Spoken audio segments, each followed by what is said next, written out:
This is the continual evolution of the East Coast beat.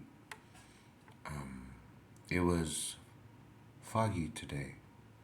Not dense as it can get in parts of the valley at times. But it was foggy. When I was on the bus, when I would look into the distance of fields, you could see the thickness of the fog come on. And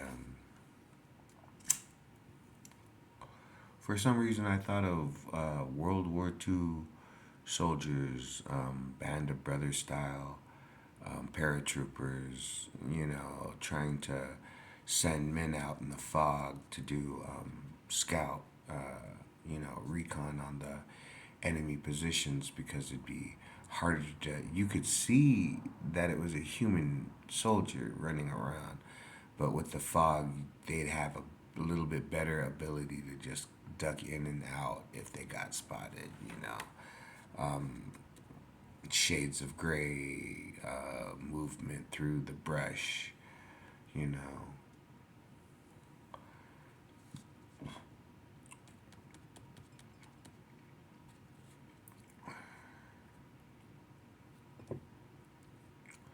So, that would be considered concealment, partial concealment, something like that. It doesn't protect you from the enemy, but it gives you protection. It's like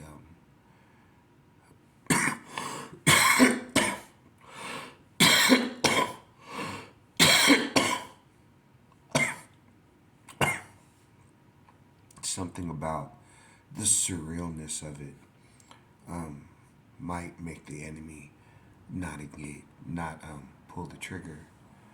You know, that's the thing. I can't speak for all soldiers, but I have a thought to myself at times. If I came upon a group of enemy, who would I know to engage first? Who would I choose out of so many? Who would I want to guarantee that I would hit before I would move to the next man?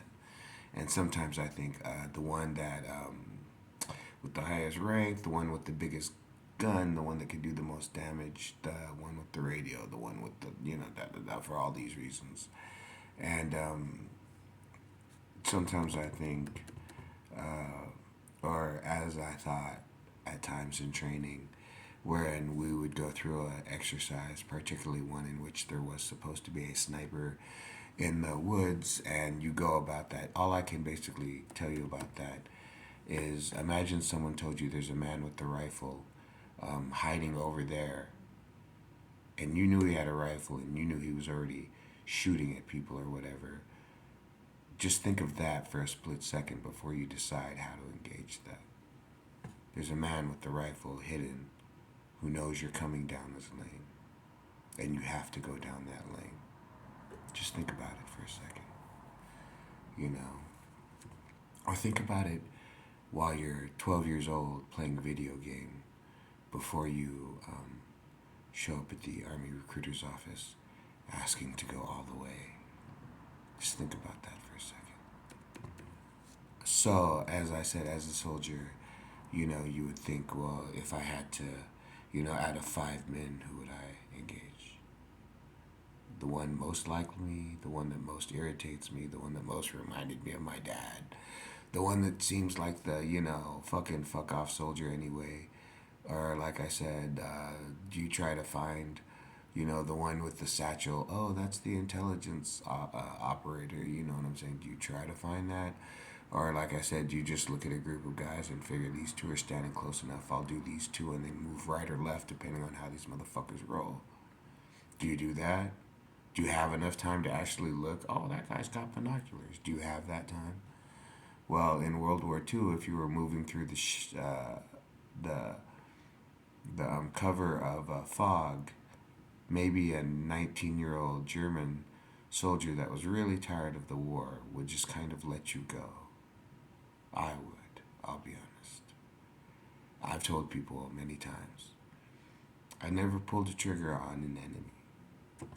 I never loaded my rifle with rounds. I was never being directly shot at to where I thought I had the need to use my firearm in that offensive of a weapon. I used the rifle that they gave me as a symbol to the local soldiers that this rifle is a representation of this land. This uniform, um, and with that comes everything that you want to believe about us. If the local Muslim at the spot thought that I was a cheeseburger eating, loved baseball, and he could ask me who won the 1947 World Series and I would know the answer.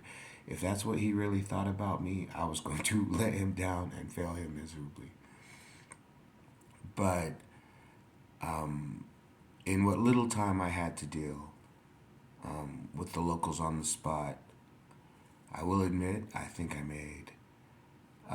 made a move that let me know that I was not ready to play at that level. Not not not at the level that I was at. Years later, it's like, can you run a summer camp? Yeah, give me some books and enough time, and I'll tell you that it costs $6 to take the van to town, and don't let anybody get arrested for shoplifting. We'll be fine. But when I was 19 and in the field, I wasn't. I knew, hey, we should check the water running into the kitchen to make sure that it's not poisoned by the enemy.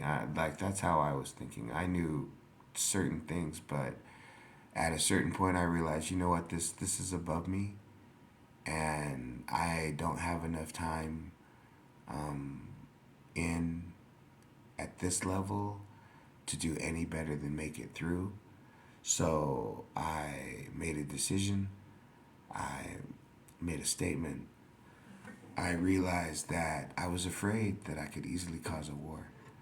Or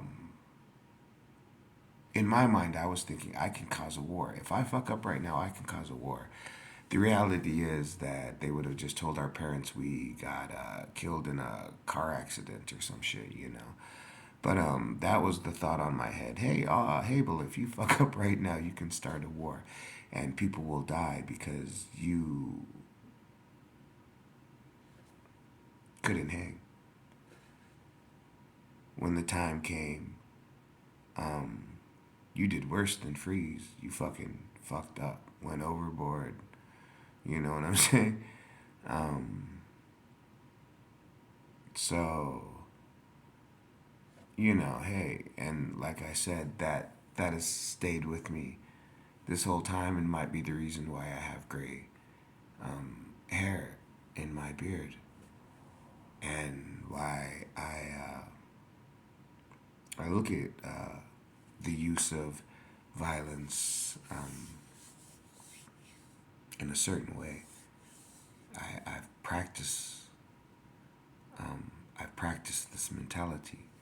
I understand. I like watching big football players smash against big football players, and I like watching Brazilian, BJJ guys rolling on the ground. I like that stuff. I like the sound of, you know, bare knuckle brawls. I like the sound.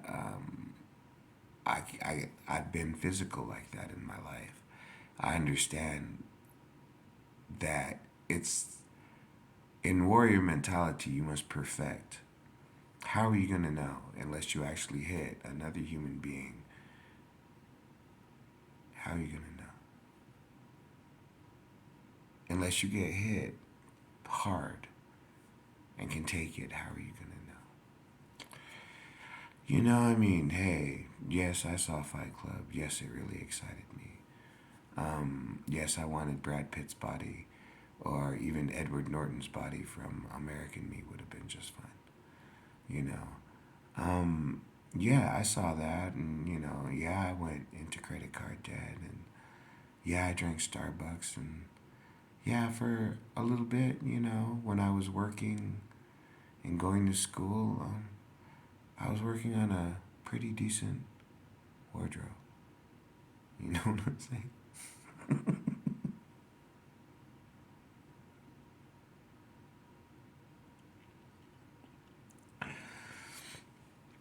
But I just come back from the army, and